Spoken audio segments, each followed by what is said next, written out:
This morning, we're joined by Oakland Police Chief LeRonne Armstrong to talk about the school shooting at the King Estates complex and get an update on the investigation. Good morning, Chief. What can you tell us about what you know happened up there? Well, we know that two individuals came to the school with firearms. We know upon entry into the school, they immediately begin to fire those weapons. We believe that over 30 rounds were fired inside the school. We know that 6 victims were struck, unfortunately, by that gunfire, 2 of which remain in critical condition, 1 is in stable condition, and 3 have been released from the hospital. There are some reports on the media I saw yesterday while I was doing the doom scroll on Twitter, and I guess it says that some of the schools were telling the students not to cooperate. Any validity to that? We don't have any information right now that suggests that happened, but we are looking into all information that was shared with students, with families, to confirm if information was sent out that might have been problematic for us. All right. So obviously, Oakland has a problem. I've been living in the Bay Area all my life. This isn't the first time, honestly, that I've seen a big crime problem in Oakland. And in times before, you would get CHP help, or you would get maybe even federal help. Councilman Noel Gallo has called for that. Will you welcome that help? Well, we welcome the help of our federal partners, which we have been working closely with.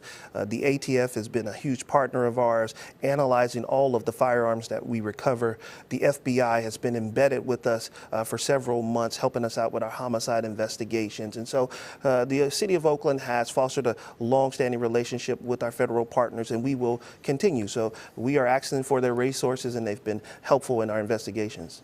I heard you say that a lot of the violence is related to gangs in Oakland, shooting each other up. People coming from San Francisco and maybe from Vallejo and, getting into conflict. Is there some big gang war going on right now? Well, we know that there are group and gang conflicts across the city of Oakland that we're focused on.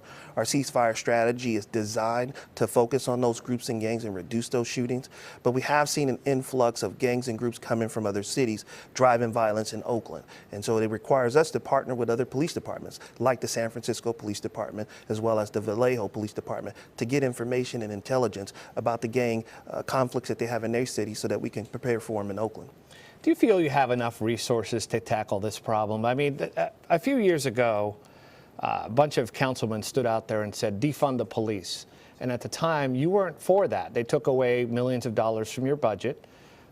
And it also may have given people the signal that Oakland is free game for criminals. How do you feel about that? Well, I think our resources are ones that we are challenged with. I think we have done our best to do the best job we can with the resources that we have. We try to leverage the resources that other departments provide to us, like our federal help. Our local and state officials have been helpful as well.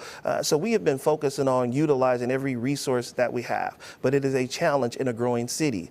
So we are in conversations with the mayor. She's been supportive of growing the police department, but we also support violence prevention. We believe that both can work together, and I think that that's an effective way of addressing crime, is funding both. Those calls for defund the police have gone away now because it's gotten so bad, quite frankly. When something like this happens, you get into a car and you go to the scene? Immediately. When an emergency happens in the city of Oakland, particularly one of this magnitude, I go immediately. In this case, I happened to be in Florida when it happened, and I jumped on a flight and immediately came back to Oakland and immediately began to handle this situation. You have a tough job. Thank you for coming in. I know that you're very busy, so I appreciate you coming and talking to us. No, thank you for having me. Oakland Police Chief LeRonne Armstrong. All right, coming